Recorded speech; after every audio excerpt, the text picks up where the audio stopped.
지지난주에 우리가 앞에 있는 그 단락을 다뤘었습니다. 우리 잠깐 이전의 내용을 짚어보니까 자, 사울이 다윗을 잡기 위해서 엔게디 광야로 갑니다. 자, 그리고 이 다윗은 그런 사울의 갑작스러운 그 급습 앞에 피할 시간이 없었던 것으로 보입니다. 그래서 엔게디 광야의 드돨수 바위 어딘가에 있는 깊은 굴 안으로 숨어 들어갑니다. 자, 그런데 사울이 그 엔게디 광야 드돨수 바위에 있는 그 깊은 굴 안에 숨어 있는 그 바위, 그 굴 있잖아요. 그 굴 앞에서 멈춰서 가지고 갑자기 어떤 일이 있어요? 뒤가 급한 거예요. 용변을 해결해야 돼요. 그래서 3,000명의 병사들을 밖에 대기시키고 자신은 홀로 그 굴 안에 들어가서 이제 볼일을 보려고 했던 거예요. 자, 무기를 한쪽에 이렇게 놓았을 것이고 그 치렁치렁한 그 겉옷도 한쪽에 이렇게 잘 두었을 것입니다. 그리고 자기는 다른 좀 이렇게 거리가 있는 곳에 가서 거기서 이렇게 볼일을 이렇게 보는 거죠. 그런데 그 굴 안에 다윗과 함께한 그 몇몇의 사람들이 굴 안 깊숙이 숨어 있었는데 사울이 이렇게 홀로 굴 안에 들어와서 무방비 상태에 놓여 있는 것을 다 보게 된 거예요. 사울을 없앨 수 있는 절호의 기회였습니다. 그래서 다윗의 사람들이 다윗에게 말하지 않습니까? 여호와께서 사울의 목숨을 당신에게 내어줬습니다. 당신의 칼로 사울을 그렇게 베어버리면 되겠습니다. 지금입니다. 하나님께서 예전에 말씀하신 그 보복의 날이 바로 지금입니다. 자, 그래서 다윗이요 칼을 들고 성큼성큼 가다가 그죠? 차마 사울을 베지 못하고 사울을 찌르지 못하고 어떻게 합니까? 사울이 벗어놓은 그 겉옷자락의 한 귀퉁이를 아주 소심하게 이렇게 베는데요. 사울의 그 옷자락을 벨 때 그의 마음이 크게 찔렸더라 이렇게 나와요. 그 크게 찔리는 그 찔림 속에서 다윗은요 많은 것을 느끼고 깨닫고 이해하게 됩니다. 아, 이게 아니구나. 아, 이거 하나님이 기뻐하시는 일이 아니구나. 그러면서 돌이켜서 다윗의 사람들, 자기와 함께하는 사람들에게 사울 해야 하는 것을 금해요. 그러면서 사울을 해하지 않았고 사울에게 원수 갚지 않고 사울을 그냥 그죠? 그렇게 보내주었다라는 거예요. 그리고 사울이 이제 동굴 밖으로 나와서 멀찌감치 갔을 때 다윗도 동굴에서 나와가지고 그 사울의 등 뒤에서 소리치는 거죠. 그리고 사울에게 그 겉옷자락을 보여줍니다. 그죠? 그리고 내가 당신을 해하려고 한다라는 그게 얼마나 그 잘못된 그런 말인지, 자신이 사울 앞에 얼마나 결백한 그죠? 깨끗한 사람인지 그것을 통해서 그렇게 호소하고 입증을 합니다. 자, 그러니까 사울이 그런 다윗의 또 그런 말들을 듣고서 행동을 보고서 반응을 해야겠죠. 자, 그 반응이 오늘 본문에 실려 있는 거예요. 자, 16절 있습니다. 시작. 다윗이 사울에게 이같이 말하기를 마침에 사울이 이르되. 자, 사울이 다윗을 향해서 뭐라고 부르고 있어요? 내 아들, 이거 언제부터 아들이 된 거예요? 그죠? 막 아들을 죽이려고 하고, 그죠? 자, 내 아들 다윗아. 자, 사울은 다윗을 향해서 이제 마음이 녹아지고 열려진 거예요. 왜요? 다윗이 자기의 목숨을 빼앗을 수 있는, 그리고 그때 빼앗아야 되는 거예요, 사실은. 자기를 죽이려고 하는 사람인데, 그죠? 그런데 자신의 목숨을 빼앗을 수 있는 그 절호의 기회인데 그 다윗을 죽이러 나오는 그 사울을 가만히 그렇게 살려서 보내주었다라는 겁니다. 자, 그러니까 그런 다윗의 행동에 감동해가지고 내 아들 다윗아, 이것이 내 목소리냐 하면서 16절 끝에 보세요. 자, 이것이 내 목소리냐 하고 어떻게 했어요? 소리 높여? 소리 높여. 사울도 이렇게 울기도 합니다. 이 강팍한 사울도 시기와 증오에 가득 차서 이 마음이 컴컴해지고 딱딱해진 굳어져 버린 이 사울도 이 순간에는 마음이 녹아져서 그냥 우는 게 아니라 소리 높여 울었대요. 막 소리 높여서 엉엉 운 거예요. 자, 그러면서 사울이 어떤 말을 하는지 봅시다. 17절. 다윗에게 이르되 나는 너를 학대하되 너는 나를 선대하니 너는 나보다 의롭도다. 내가 나를 선대한 것을 오늘 나타낸다니 여호와께서 나를 내 손에 넘기셨으나 내가 나를 죽이지 아니하였도다. 사람이 그 원수를 만나면 그를 평안히 가게 하겠느냐? 네가 오늘 내게 행한 일로 말미암아 여호와께서 내게 선으로 갚으시기를 원하노라.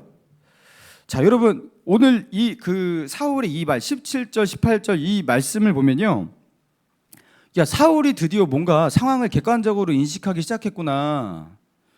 상황을 객관적으로 그렇게 이해하고 있구나라는 것을 그렇게 보여집니다. 나는 너를 학대하되 너는 나를 선대하니. 자기가 저지르고 있는 잘못이 뭔 줄 알고, 다윗이 자신에게 보이는 그 태도가 얼마나 선한지 그것도 다 알고, 너는 나보다 의롭도다. 누가 하나님 앞에 의로운 사람인지 이것을 정확하게 말하고 있어요. 자, 그리고 하나님께서 나를 너의 손에 넘기셨는데도 어떻게 너는 원수인 나를 죽이지도 않고 평안히 이렇게 가게 할 수 있냐고 하면서, 자, 19절 중간에 보니까 내가 오늘 내게 행한 일로 말미암아 여호와께서 내게 선으로 갚으시기를 원하노라. 자, 이게 무슨 말이에요? 하나님께서 네가 행한 이 일은 이게 보통 일이 아니다. 이거는 하나님께서 너에게 꼭 갚아주셔야 할 만한, 하나님께서 꼭 너에게 뭔가를 갚아주셔야 할 만한 그 정도로 선한 일이다. 위대한 일이다. 네가 그런 일을 했다 하면서 자신이 다윗에게 어떠한 은혜를 입었는지 정확하게 인식하면서 그렇게 말을 하고 있다는 겁니다. 여러분, 사울의 이 말에는 오류가 없어요. 지금 왜곡이 없고. 자, 그리고 20절, 자, 이 말씀이 좀 충격이에요. 20절 시작. 보라, 나는 내가 반드시 왕이 될 것을 알고. 자, 사울은 알고 있대요. 뭘 알고 있다고요?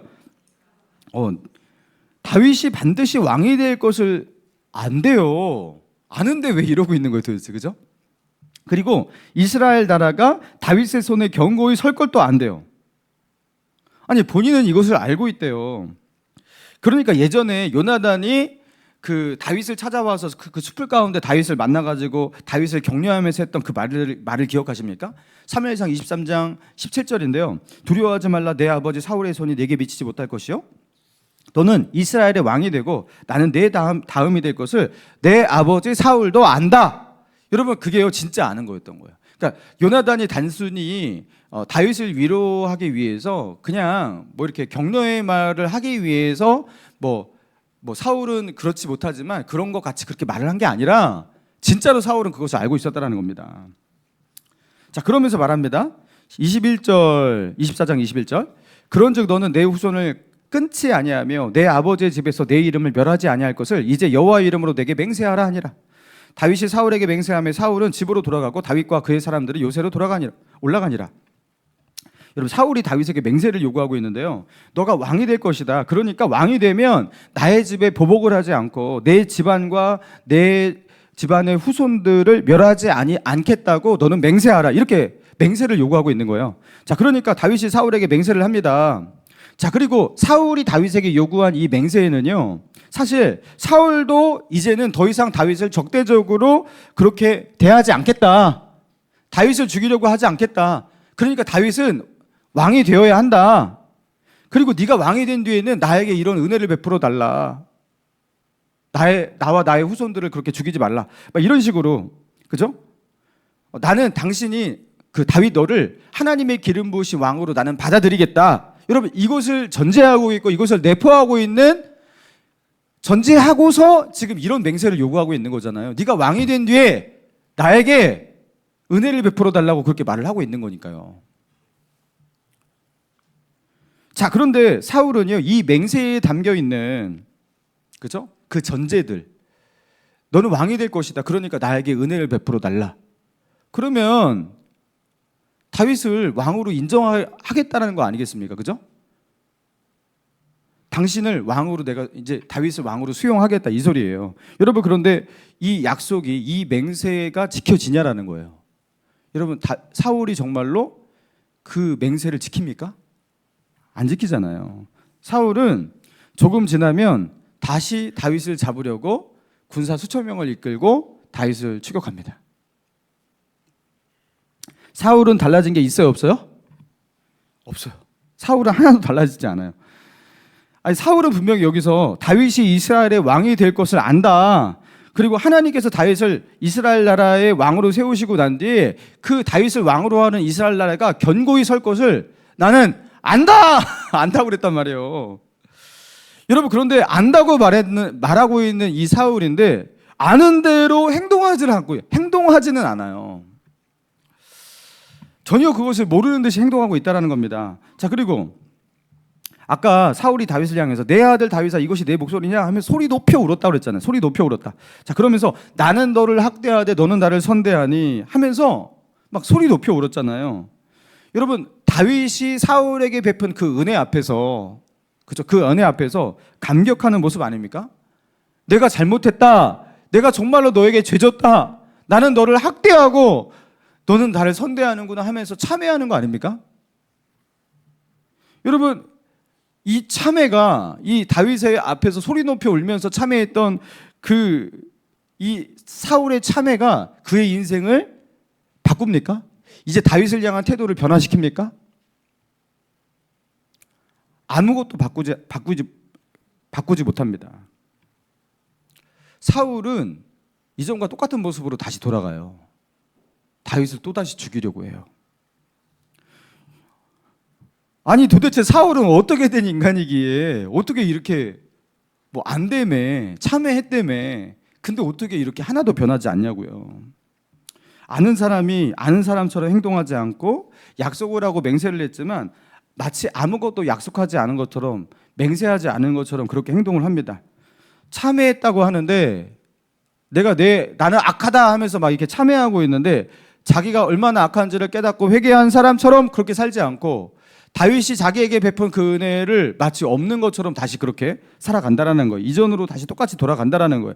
사랑하는 성도 여러분, 이 본문을 통해서 하나님께서 우리에게 주시는 그 메시지가 무엇입니까? 사울이 다윗의 이 모습 앞에서, 그 행동 앞에서 소리 높여 울면서 말하고 있는 이 말들을 보면서 사울이 막 감격에 젖어서 막 참회하는 마음으로 울면서 이 말을 하고 있잖아요. 야, 이 사울의 이 말들을 들으니 참 감동적이다. 이 감동적인 장면이구나 하면서 그렇게 넘어가면 되는 겁니까? 사랑하는 성도 여러분, 이 장면을 왜 사울이 말하고 있는 이 말들을, 구체적인 이 문장들을 이렇게 기술하고 있고 여기에서 우리에게 이렇게 보여주고 있는 하나님의 의도가 있는 거예요. 여러분, 그게 무엇이죠? 여기에 하나님의 메시지가 있는 거죠. 여러분, 우리는 이 뒷이야기를 다 알고 있기 때문에 사울이 하나도 변하지 않는다라는 걸 알고 있다라는 거예요. 사울의 인생은 이런 일을 경험했지만, 이런 뭐 깨달음도 있었고, 이런 참회도 있었고, 이런 맹세도 있었지만 사울은 하나도 바뀌지 않는다라는 걸 우리는 알고 있습니다. 자, 그러면서 사울의 이 말들이, 이 맹세가, 이 눈물이 얼마나 가벼운 것인지, 여러분 그것이 얼마나 힘없고 허황된 것인지 우리는 그것을 이미 알고 있고, 그죠? 아, 사울의 이 맹세는 지키지 못할 맹세고 사울의 이 뭐 깨달음은 결국에 아무것도 변화시키지 못할 그런 깨달음이야. 우리는 그것을 알고서 이것을 읽는 거예요. 자, 그렇다면 이 본문을 통해서 하나님께서 우리에게 주시는 메시지는 무엇일까? 사울은 왜 알면서 아는 대로 행동하지는 못할까? 사울은 왜 그런 큰 깨달음도 있었는데, 감동도 있었는데, 그 은혜의 경험도 있었는데, 그리고 참회하는 모습도 있었는데 왜 그의 삶에는 변화가 생기지 않고 계속해서 죄를 짓는 것일까? 여러분, 우리는 이 본문을 보면서 그런 의문을 갖게 되는 거예요. 여러분, 이 질문을 우리가 하게 만드는 거예요. 자, 20절을 다시 한번 볼까요? 20절 시작. 보라, 나는 내가 반드시 왕이 될 것을 알고 이스라엘 나라가 내 손에 견고히 설 것도 아노니. 알면 뭐하냐라는 거예요. 안 돼요, 다. 근데 아는 대로 사라지진 않아요. 깨달았대요. 느꼈대요. 근데 깨달은 대로 느낀 대로 그렇게 살지는 않아요. 사라지지가 않아요. 여러분, 하나님은 이 사울의 이 문제, 사울의 이 실패, 여러분 그것을 면면히 보게 하시면서 여기에서 우리가 중요한 신앙의 원리를 발견하기를 그렇게 의도하고 계시는 거예요. 그게 무엇입니까? 다윗에게는 되는 것인데 사울에게는 안 되는 것이에요. 그게 무엇이냐면 아는 대로 사라지는 거예요. 아는 대로 사라지는 거예요. 믿는 대로, 깨달은 대로 사라지는 거예요. 여러분, 믿는 대로 내가 그걸 믿어요. 그러면 믿음대로 살아야 되잖아요. 근데 믿음대로 사라지는 게 안 되는 게 사울이에요. 깨달았어요. 은혜를 경험했어요. 그러면은 그 뒤에 변화가 있어야 되잖아요. 근데 그 은혜가 그의 삶 가운데 변화를 만들지 못해요. 그 깨달음이 그에게 변화를 만들지 못해요. 사울은 그게 안 되는 사람이에요. 여러분, 다윗은 그게 되는데 사울은 왜 안 될까요?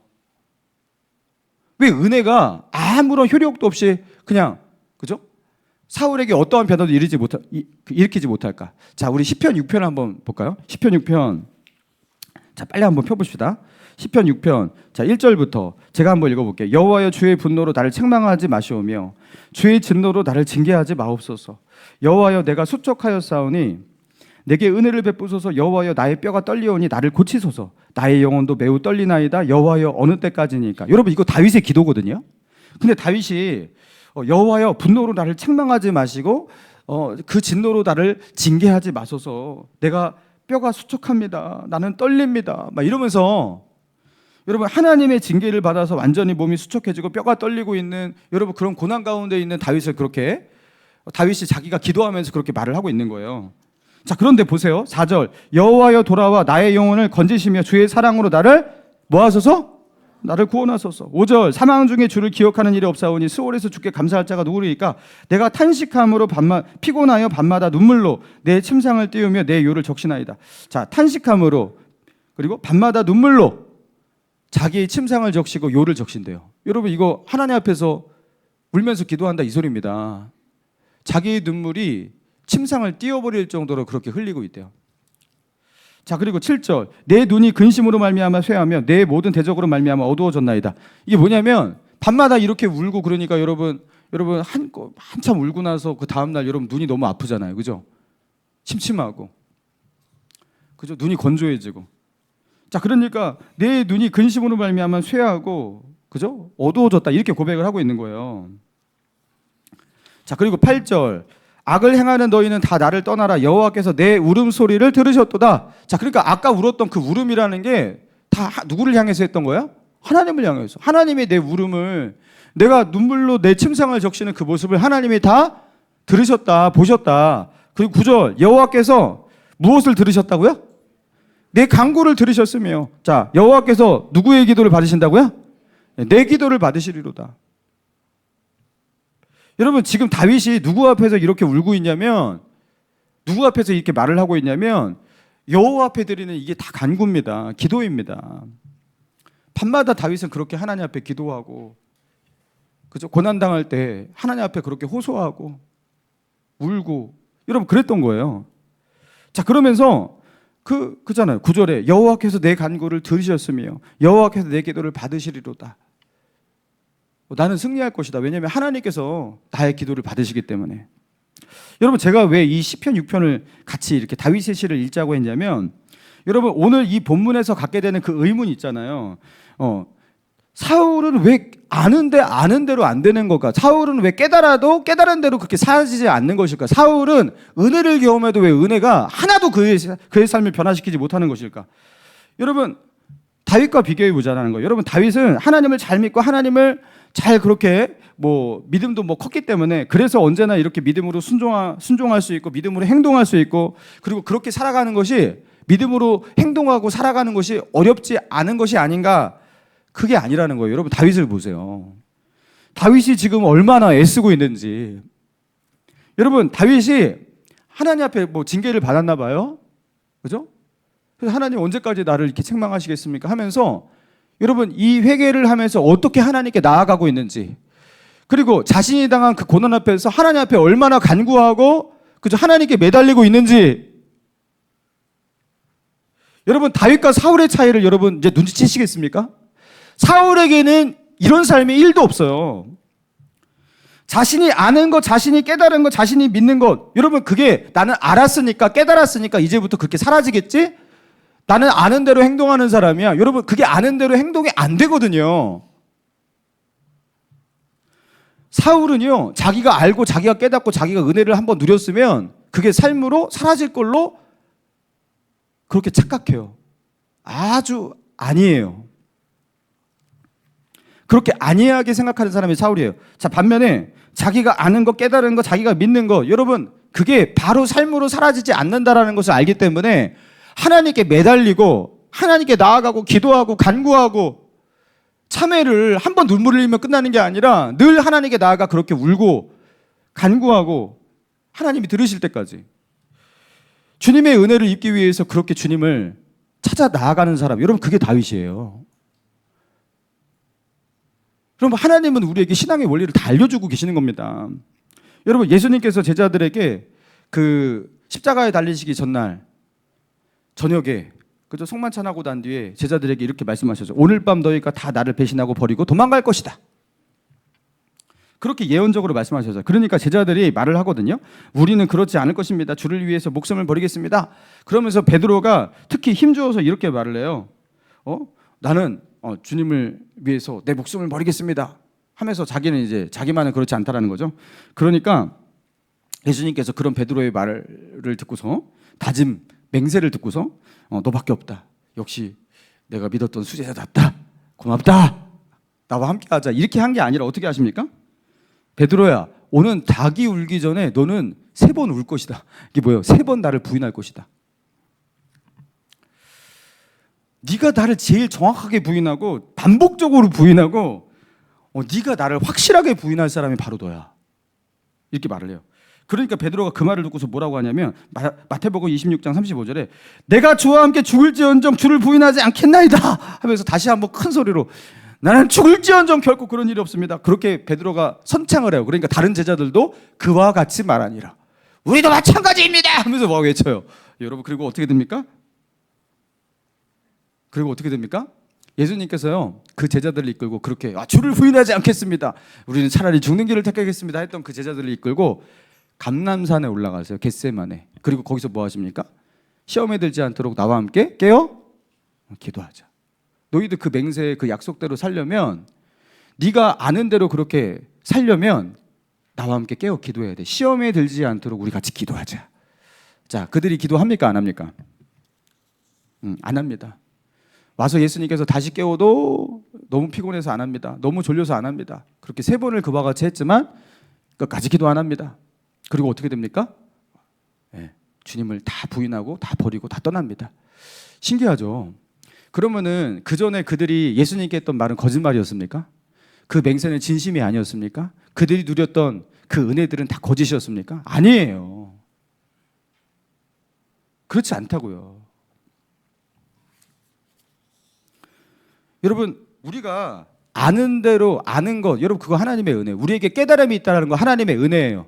우리가 은혜를 경험하고 감격하는 것, 여러분 그거 하나님의 은혜예요. 자, 그런데 내가 아는 것, 내가 깨달은 바, 그리고 내가 하나님의 은혜를 누리고 감격하는 것, 여러분 그래서 그것이 나의 삶을 바로 변화로 이끄냐? 그래서 우리는 모든 시험을 이기고 죄를 물리치고 믿음으로 살 수 있는 힘이 생기냐? 그렇지 않다라는 겁니다. 여러분 그 뒤에는 어디로 가야 되냐면 겟세마네로 올라가야 되는 거예요. 그때는 거기서 뭐 해야 돼요? 내가 아는 것, 내가 믿는 것, 내가 깨달은 바대로 살 수 있는 그 힘과 능력을 하나님으로부터 부여받아야 돼요. 여러분 요건 또 다른 문제인 거예요. 제가 대학 들어가서 선교단체 들어가니까 거기서 큐티를 가르쳐줬어요. 큐티를 배우는데 세상에 눈이 확 떠지면서 이 큐티가 너무 은혜스러운 거예요. 그냥 하루에 큐티를 1시간 반, 2시간씩 했어요. 너무 큐티가 은혜스러워갖고 하나님의 이 말씀을 이렇게 패러그랩을 이렇게 하고서 그거를 이렇게 묵상을 하고 묵상한 내용을 이렇게 적고, 그리고 이 큐티의 장점이 무엇이냐면 적용점이 있다는 거잖아요. 그러면 나는 어떻게 살 것인가 하면서 삶에 적용을 하는데 그 적용을 좀 구체적으로 하라고 하는 거예요, 리더가. 그리고 구체적으로 나는 이제 삶에서 나는 이렇게 살 것이다, 그리고 이런 행동을 할 것이다, 뭐 이렇게 실천을 할 것이다, 이런 식으로 적어가는데 이게 너무 은혜스러운 거예요. 큐티의 내용을 보니까 이렇게 큐티를 하면 이거는 나의 삶이 변할 수밖에 없다. 이렇게 진지하게 했어야 됐었구나 하면서 막 은혜가 너무 컸어요.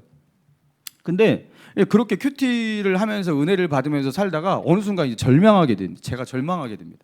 그게 뭐냐면 분명히 제가 거기에다가는 은혜를 받아가지고 내가 이렇게 살고 이렇게 오늘은 내가 이렇게 살 것이고 나는 이렇게 행동할 것이다 적어놨거든요. 근데 다음날 아침에 큐티하려고 보니까 전혀 그렇게 살지 않는 거예요. 제가 그냥 적은 대로 적기만 해요. 살겠어 하고 결심했습니다 막 이렇게 하고서 다음날 딱 보니까 그냥 까맣게 있고 저는 그런 내용대로 살지 않는 거예요. 근데 이거를 몇 번 반복하기 시작하니까 제가요 저 자신에 대해서 너무 실망스러운 거예요. 아니 너는 그렇게 결심하고 여기다가 이렇게 큐티하고 적어놓고 뭐 그렇게 기도해놓고 하겠습니다 이렇게 해놓고 너 미친 거 아니야 너 진짜? 너 무슨 정신병자야? 너 왜 그래? 뭐 나한테 너무 실망스러운 거예요. 그러면서 영적으로 내가 어떤 깨달은 거, 여러분 그 깨달음이 없던 게 아니거든요. 알미 있었고 깨달음이 있었어요. 그 깨달음과 실천 사이에 일어나는 엄청난 그 괴리를 경험하면서 이게 극복이 안 되는 거예요. 도대체 뭐지 이게? 그러면서 사도 바울이 했던 그 고백이 있잖아요. 로마서 7장의 그 고백. 그러므로 내가 한 법을 깨달았노니 곧 선을 행하기 원하는 나에게 악이 함께 있는 것이로다. 내 속사람으로는 하나님의 법을 즐거워하되 내 지체 속에 다른 한 법이 내 마음의 법과 싸워 나를 내 지체 속에 있는 죄의 법으로 나를 사로잡는 것을 보는도다. 자, 그러면서 뭐라 그래요? 오라! 나는 공고한 사람이로다. 이 사망의 몸에서 누가 나를 건져내려? 와, 이 공고한 사람이로다. 사도 바울도 이랬구나. 야, 이게 원래 안 되는 거구나. 이러면서 막 미칠 것 같았어요, 저는. 이 말씀이 위로만 되었지 이게 답이 되지가 못하는 거예요. 그럼 나는 어떻게 살아야 돼? 맨날 하나님 앞에 결단만 하고, 그죠? 막 성경 공부만 하고 큐티만 하고 그대로 살지는 않는, 앞이 다르고 뒤가 다른, 겉과 속이 다른 그런 크리스찬. 나 진짜 크리스찬 맞나? 여러분, 이 괴리 속에서 너무 괴로워했어요. 그리고 그렇게 영적으로 괴로워하고 방황하던 저에게 출구가 되었던 말씀, 여러분 진짜 이 귀한 말씀, 이게 뭐냐면 요한복음 15장이에요. 요한복음 15장. 여러분 나중에 찾아보세요. 요한복음 15장 4절 5절만 제가 한번 읽어드릴게요. 내 안에 거하라 나도 너희 안에 거하리라. 가지가 포도나무에 붙어있지 아니하면 스스로 열매를 맺을 수 없음 같이 너희도 내 안에 있지 아니하면 그러하리라. 나는 포도나무여 너희는 가지라. 그가 내 안에 내가 그 안에 거하면 사람이 열매를 많이 맺나니 나를 떠나서는 너희가 아무것도 할 수 없습니다. 처음에는 요한복음 15장이 이게 되게 어렵게 느껴졌어요. 이게 뭔 말이야? 거하라가 무슨 뜻이야? 자, 그런데 이 거하라는 게 무슨 뜻이냐면 포도나무와 포도나무 가지를 비유로 예수님이 설명하고 계시는 거예요. 야, 포도나무 가지가 포도나무에 붙어있지 않으면 어떻게 열매를 맺을 수가 있겠느냐? 그러나 붙어있으면 열매를 맺으리라, 이 소리예요. 포도나무와 포도나무 가지와의 관계가 너와 나와의 관계다. 그러니까 너희는 나에게 어떻게 있어야 된다? 붙어 있어야 된다, 이 소리예요. 나와 연결되어 있어야 된다. 나와 이렇게 접속되어 있어서 커넥션, 그렇죠? 연결되어 있어야 돼요. 주님께 연결되어 있지 않으면, 그러니까 연결되어 있으면 주님으로부터 그 주님의 힘과 그 능력이 흘러서 나에게로 그렇게 오는 거예요. 그래서 자연스럽게 열매를 맺게 되는 거예요. 순종할 수 있는 거예요. 믿음으로 살아갈 수 있게 되는 거예요. 주님께 붙어 있을 때, 주님께 연결될 때, 그죠? 열매 맺는 힘이 나온다라는 겁니다. 열매 맺을 수 있는 그 힘이 거기서 생긴다라는 겁니다. 자, 그렇게 아까 우리가 읽었던 시편 6편이잖아요.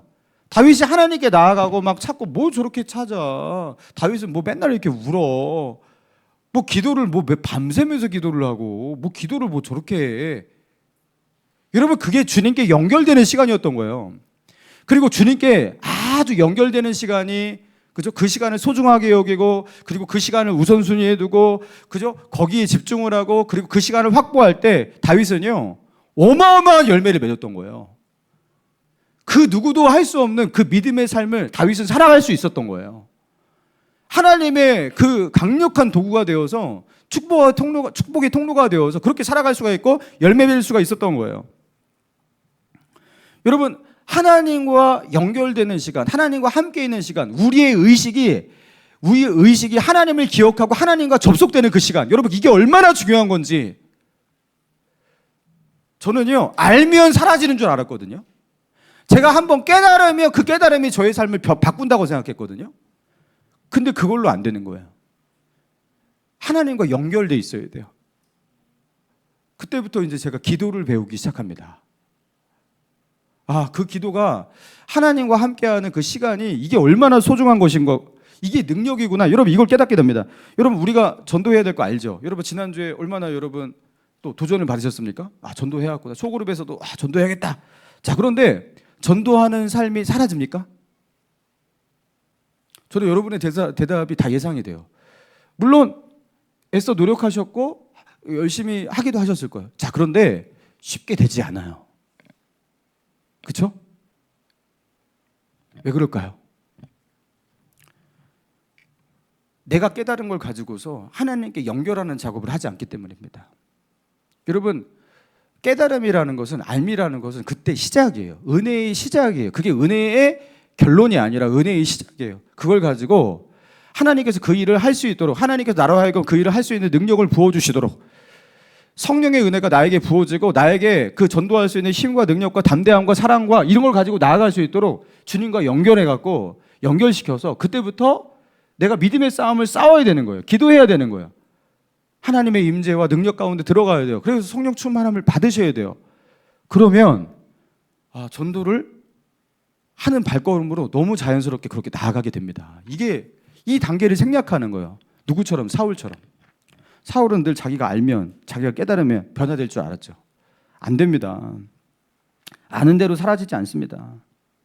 용서해야 되는 거 알죠? 근데 용서가 안 됩니다. 내가 헌신해야 되는 거 알죠? 내가 가진 모든 것이 하나님의 것인 거 다 알죠. 그렇지만 그렇게 헌신이 안 됩니다. 아는 대로 사라지지가 않습니다. 그리고 사라진다 해도 겨우겨우 살고요. 열매가 풍성하지가 않아요. 사랑하는 성도 여러분, 주님과 연결되시기 바랍니다. 주님과의 그 커넥션을, 주님과 연결되는 그 시간을 소중하게 여기셔야 돼요. 여러분, 다니엘이 왜 바벨론에서 하루에 3번 정한 시간 목숨 걸고 사자굴에 들어가더라도 그 시간 지키려고 했잖아요. 결국에 사자굴에 들어가서 죽을 뻔했어요. 그죠? 근데 하나님과 개인적으로 만나는 그 시간을 목숨 걸고 지켰을까? 다니엘이죠. 다니엘은 그것을 알고 있었던 거예요. 하나님과 연결되는 그 시간이 자기의 생명줄이라는 것 알고 있었습니다. 여러분, 하나님께 여러분의 그 마음 잠깐 들이시고 거기서 끝내시면 안 돼요. 여러분, 하나님께 지속적으로 여러분의 마음, 여러분의 의식을 그렇게 연결해서 하나님께 드리셔야 됩니다. 여러분, 기도를 내가 생각하는 것 이상으로 더 하셔야 돼요. 보통 내가 이 정도 기도하면 될 것 같아 라는 그 수준을 뛰어넘으셔야 돼요. 그렇다고 아무런 일상을 할 수 없을 만큼 기도하냐? 절대 그러지 않습니다. 어느 정도 기도가 차면요, 하나님께서 가라 하시는 어떤 그런, 그죠? 너는 할 수 있다라는 용기, 힘, 이런 것들이 부어지면서 그죠? 일어나서 나아갈 수 있는 추진력이 생기거든요. 여러분, 그런데 우리는 그렇게 하나님께 시간을 드리지 않는 거예요. 하나님과 연결되는 그 시간을 우리가 확보하지 않는 거예요. 내가 충분히 나는 울었고 반응했고 맹세했고 나는 깨달았고 결심했고 그리고 선언했으니까 그렇게 사라질 것이다 라고 안일하게 생각하는 거예요. 여러분, 하나님과 연결되는 시간이 없으면, 주님 안에 거하지 않으시면 절대로 열매 맺지 못합니다. 여러분, 다윗도 타락할 때가 있었습니다. 정말로 어떻게 다윗이 그런 일을 할 수 있을까 싶을 정도의 죄악을 짓잖아요. 간음, 살인. 그런데 다윗은요, 하나님의 음성을 듣고 회개하고, 그죠? 깨닫고 어떻게 합니까? 변화됩니다. 다윗도 타락할 때가 있었어요. 그러나 사울과 같지 않아요. 다윗은 돌이킵니다. 변화됩니다. 왜요? 그는 주님과 연결되기 때문에. 그는 주님 안에 거하는 시간을 갖기 때문에. 사랑하는 성도 여러분, 하나님께 드리는 그 무릎 꿇는 그 시간이 하찮게 보이십니까? 여러분, 세상에서 가장 위대한 시간이에요. 우리가 하나님 앞에서 할 수 있는 가장 위대한 믿음의 고백이 먼저 무릎 꿇는 거예요. 먼저. 나는 오래 기도하는 것이 참 쉽지가 않아요. 그러시는 분은 자주라도 해보세요.